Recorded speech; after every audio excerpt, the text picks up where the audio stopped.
asalaamaaleykum wa rahmatullah wa barakaatu mbokk yi maa leen nuyu di leen ziar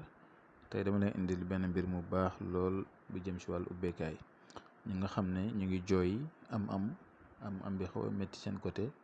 jamono xaw a métti muy suñu mbokku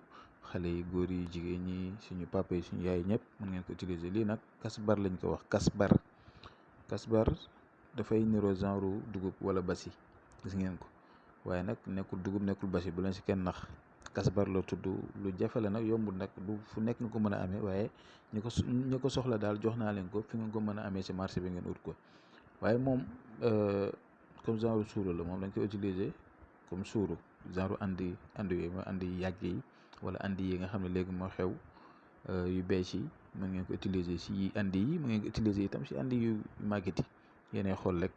kasbar boobu nag da nga koy jël def ko ci boo xëyee suba teel nga def ko ci àndu cuuraay bu nga suuru si mu dugg sa yaram bi yëpp dégg nga su fekkee ne itam da ngay tëdd balaa nga tëdd nga suuru si mu dugg sa yaram bi yëpp maanaam ñaari yoon nga koy utiliser guddi balaa nga tëdd ak suba boo xëyee lii ci ubbeekaay bu yéeme lay dox bu yéeme li kenn du ko am di ko utiliser di ñàkk wala di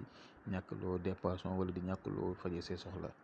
waaw même boo amul lu ne gàññ itam di nga am loo mën a fajee sa soxla te jamono dafa naqadi kenn dimbaletu kenn kon nag dafa leen jël yi di ko def ko amul nag na ma contacter